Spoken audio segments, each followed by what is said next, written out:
Hello viewers, আজকে আমি তোমাদের জন্যে যে রেসিপিটা নিয়ে এসেছি সেটা হচ্ছে পুরোপুরি গরমের রান্না। গরমে তো আমরা পটল আর এঁচোড় এই সবগুলোই খাই। তো আজকে আমি তোমাদের জন্যে এঁচোড়ের কোপ্তার রেসিপি নিয়ে এসেছি। আর যেহেতু এটা এইটা নিরামিষভাবে সম্পূর্ণ তৈরি করা হয়েছে, এই গরমে কিন্তু এটা খেতে দারুণ টেস্ট লাগে। কোনো শরীর খারাপও হবে না এটা খেয়ে, যেহেতু কোনো পেঁয়াজ রসুনের ব্যবহার নেই। দারুণ টেস্টি খেতে হয়, দেখতেও সুন্দর হয়। আর সম্পূর্ণ যেভাবে আমি প্রসেসটা তোমাদের করে দেখিয়েছি, তোমরা যদি সেইভাবে ফলো করে করো, দেখবে সুন্দর কোফতাগুলো তৈরি হচ্ছে, একটাও ভাঙবে না, ঝোলে দেওয়ার পরেও নরম হবে না, দারুণ খেতে হবে। চলো শুরু করি। তার জন্যে আমি বেশ 400 গ্রাম মতো আমি এঁচোড় নিয়ে আমি আর দুখানা আলু নিয়েছি, ছোটো মিডিয়াম সাইজের, সেগুলোকে আমি একটা সিটি দিয়ে সেদ্ধ করে রেখেছি। আর এদিকে আমি আলু নিয়েছি দুটো মাঝারি সাইজের, সেগুলো ডুমো ডুমো করে কেটে রেখেছি, কারণ আমাদের আলু ছাড়া চলে না। তাই তোমরা যদি আলু না খাও তাহলে এটা স্কিপ করতে পারো। কিছুটা নারকেল কোড়া রেখেছি, একটা টমেটোকে আমি পেস্ট করে রেখেছি বড় সাইজের, আর কিছুটা কাজু কিশমিশকে আমি কুচো করে রেখেছি, এক চামচ আদা বাটা, 1 চামচ আমি কাঁচা লঙ্কা বাটা রেখেছি, আর সাদা জিরে, তেজপাতা, শুকনো লঙ্কা, আর 3টে এলাচ, 2টো দারচিনি, 2টো লবঙ্গ রেখেছি গরম মশলা হিসেবে। প্রথমে যে ইঁচড় আর আলুটা সেদ্ধ করে রেখেছি সেইটাকে আমি আগে চটকে নেব বা স্ম্যাশ করে নেব। তোমরা স্ম্যাশারের সাহায্যে ওটা করতে পারো, আমি হাত দিয়েই করলাম। সুন্দরভাবে এটাকে চটকে নেওয়ার পরে তার মধ্যে যে আদা রসুন বাটাটা রেখেছিলাম তার থেকে আমি কিছুটা নিয়ে 1/2 চামচ মতো কাঁচা লঙ্কা বাটা, 1/2 চামচ মতো আদা বাটা দিয়ে দিলাম, নারকেল কোড়াটা পুরো দিয়ে দিলাম, আর আমি বেশ 1/2 চামচ মতো নুন দিলাম, আর 1 চামচ চিনি দিলাম, আর এটা আমি গরম মশলার গুঁড়ো ছড়িয়ে দিলাম 1 চামচ, 1 চামচ জিরের গুঁড়ো দিলাম, 1/2 চামচ মতো লাল লঙ্কার গুঁড়ো দিলাম, আর 1/2 চামচ মতো হলুদ দিলাম। প্রথমে আগে এই সমস্ত মশলাগুলো দিয়ে আমি ইঁচড় আর আলুর মধ্যে মিশিয়ে নেব, যাতে সুন্দরভাবে ইঁচড় আলুর মধ্যে সমানভাবে মশলাগুলো মিশে যায়। তারপরে সব মিশে গেলে তার মধ্যে আমি 2 চামচ বেসন আর 2 চামচ চালের গুঁড়ো দিলাম। ছোট 2 চামচ আমি দিয়েছি, কিন্তু বড় বড় চামচের আমি দেইনি। এইবার এই বেসন আর চালের গুঁড়োটা ভালোভাবে আমি আলু আর এঁচড়ের মধ্যে মিশিয়ে নেব, সুন্দরভাবে মেখে নিতে হবে। দেখো আমি মেখে নিয়েছি, আমার মাখাটা সুন্দর হয়ে গেছে। এবার এর থেকে আমি ছোট ছোট দলা পাকি পাকি রেখে দিচ্ছি, যাতে আমার গোল করতে সুবিধা হয়। আমি আগে একটু এরকম করে ছোট ছোট করে করে নিলাম। এইবার এইগুলো থেকে আমি কোফতা তৈরি করব। হাতে তেল মেখে নিয়ে এইবার প্রথমে আমি ওই একটা গোল মতো নিয়ে আমি এটাকে একটু ভালো করে হাতের সাহায্যে গোল করে নিয়ে একটা আঙুলের সাহায্যে মাঝখানটা চেপে একটা ফুটো করে নিয়ে তার মধ্যে যে কাজু আর কিশমিশটা আমি টুকরো টুকরো করে রেখেছিলাম সেইগুলো কিছুটা দিয়ে দিলাম। দিয়ে এইবার ভালো করে সিল করে আমি আবার গোল করে কোফতার আকারে গড়ে নিলাম। তোমরা যেরকম শেপ পারো সেরকম চ্যাপটাও করতে পারো, আবার এরকম গোলও করতে পারো। আর একটা করে আমি দেখিয়ে দিচ্ছি। দেখো, প্রথমে আগে গোল করে নিয়ে মাঝখানটা ওরকম একটা ফুটো মতো করে নিয়ে তার মধ্যে ওই কাজু কিশমিশটা ভরে দিয়ে তারপরে আবার সুন্দরভাবে গোল করে শেপটা দিয়ে দিতে হবে। এইভাবে আমি দেখো এবার আমি সমস্ত কোপ্তাগুলোকে আমি এক এক করে গড়ে নেব। আমি দেখিয়ে দিলাম আমার সব কোপ্তাগুলো গড়া হয়ে গেছে। এই সাইডে আমি তেল গরম বসিয়ে দিয়েছিলাম। এবার কোপ্তাগুলো এক এক করে আমাকে ভেজে নিতে হবে। সব আমি কোপ্তাগুলো ব্যাচে ব্যাচে ভাজবো। প্রথম ব্যাচের কোফতা আগে আমি তেলে দিয়ে দিলাম, দিয়ে সুন্দর করে একটু ভাজতে হবে। একটু নাড়াচাড়া করে একদিক ভাজা হলে যেনই উল্টে দিতে হবে, সেইভাবে একদিক ভাজা হলে উল্টে দিচ্ছি। এরকম বারবার উল্টে পাল্টে দিয়ে যখন সুন্দর গোল্ডেন কালার এসে যাবে, দেখো কি সুন্দর কালার এসে গেছে, এইবার কোফতাগুলোকে আমি তুলে নেব।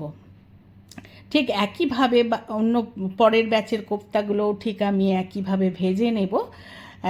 প্রথমে এরকম কোফতাগুলো দিয়ে একটু একদিক ভেজে নিয়ে অপর দিক উল্টে দিয়ে আবার উল্টে পাল্টে দিয়ে সুন্দর কালার এসে গেলে কোফতাগুলো ভেজে নিতে হবে। তুলে নিলাম আমি এগুলোকেও।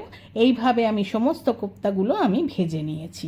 এবার যেহেতু আমি আলু ইউজ করছি তাই ওই তেলের মধ্যেই আমি আলুগুলো দিয়ে দিলাম।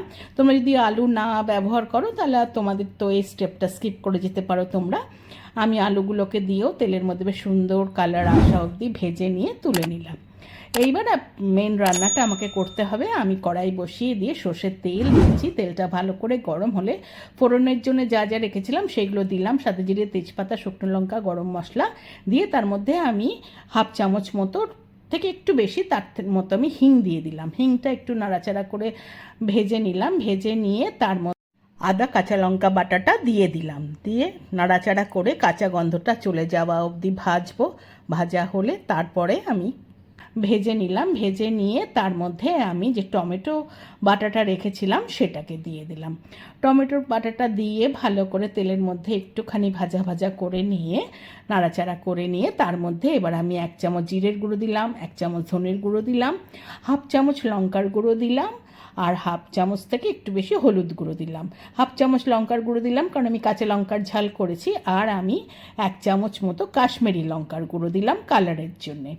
এইবার সব দিয়ে একটু আমি বেশ বড় 2 চামচ মতো জল দিয়ে আমি মশলাটাকে কষিয়ে নেব।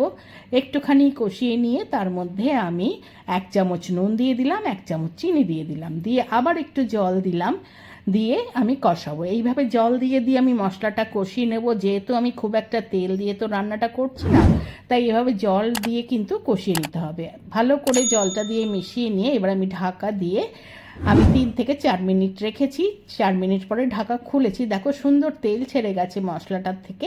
আমি একটু নাড়াচাড়া করে নিলাম, করে নিয়ে এইবার তার মধ্যে যে আলুগুলো আমি ভেজে রেখেছিলাম সেগুলো আগে দিয়ে দিলাম। নিয়ে আলুগুলো দিয়ে এবার এই মশলার সঙ্গে আলুগুলো একটু মিশিয়ে নিচ্ছি। সুন্দরভাবে মশলাগুলো সব আলুর গায়ে লেগে গেলে এইবার আমি এটার মধ্যে যে কী বলে ঝোলের জন্য আমি জল দিয়ে দেবো। বেশ ভালো মতো জল দিতে হবে, কারণ কোফতা যখন এরপরে আমি দেবো, দিয়ে কোফতা কিন্তু জল টেনে নেবে, সেই জন্য আমি বড় বেশ 1.5 গ্লাস মতো জল দিলাম। সমস্ত জলের মধ্যে আলুগুলোকে ভালো করে সুন্দরভাবে মিশিয়ে দিয়ে আবার ঢাকা দিয়ে এবার আমি 7 থেকে 8 মিনিট মতো ফোটালাম। ফোটানোর পরে এবার আমি ঢাকা খুলেছি, খুলে এবার আমি দেখে নেব আমার আলু সেদ্ধ হয়েছে কিনা। দেখো আমার আলু সুন্দর সেদ্ধ হয়ে গেছে। এইবার যে কোফতাগুলো আমি ভেজে রেখেছিলাম সেই কোফতাগুলো আমি ঝোলের মধ্যে দিয়ে দিচ্ছি। সমস্ত কোফতা ঝোলের মধ্যে দেওয়া হয়ে গেলে একটু খুন্তির সাহায্যে নাড়িয়ে কোফতাগুলোকে আমি ঝোলের মধ্যে একটু ডুবিয়ে দেব, দিয়ে মিশিয়ে নেব। সমস্ত কোফতা যখন বেশ সুন্দর মেশানো হয়ে যাবে তারপরে আমি আবার ঢাকা দিয়ে গ্যাস মিডিয়াম থেকে স্লো করে আমি 2 থেকে 3 মিনিট মতো একটু ফোটাবো, যাতে কোফতার মধ্যে সব ঝোল, আলু, মশলা সব ঢুকে যায়। তো এবার দেখো আমি ঢাকা খুলেছি 3 মিনিট পরে, আমার কোফতাগুলো সুন্দর আরও বড় হয়ে গেছে ফুলে। এইবার ওপর থেকে 1 চামচ গরম মশলা আর 1 চামচ ঘি দিয়ে আমি সেটা একটু মিশিয়ে নিয়ে এবার গ্যাস বন্ধ করে আমি ঢাকা দিয়ে স্ট্যান্ডিং টাইমে 10 মিনিট রেখে দিলাম। 10 মিনিট পরে যখন ঢাকা খুলেছি আমার এই এঁচোড়ের কোফতা একদম রেডি টু সার্ভ। আমি একটা সার্ভিং বলে সার্ভ করে দিয়েছি। গরম ভাতের সাথে এটা দুর্দান্ত খেতে লাগে। রুটি, লুচি, পরোটা, ফ্রাইড রাইস, পোলাও সব কিছুর সঙ্গে তোমরা এটা ট্রাই করে দেখতে পারো। আর যেহেতু নিরামিষভাবে করা, তোমরা প্রত্যেক দিন এটা খেতে পারো এবং সব কিছুর সঙ্গে এটা খেতে পারো। তোমাদের নিশ্চয়ই এইভাবে যদি তোমরা এঁচোড়ের কোফতাটা একবার রান্না করো তোমাদের নিশ্চয়ই ভালো লাগবে। আর আমার রান্নাটা যদি তোমাদের ভালো লেগে থাকে একটা লাইক করো, কমেন্ট করো, শেয়ার করো।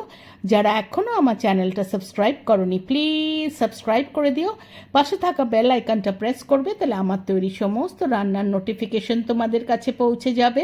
আবার নতুন নতুন রান্না নিয়ে তোমাদের কাছে আসবো।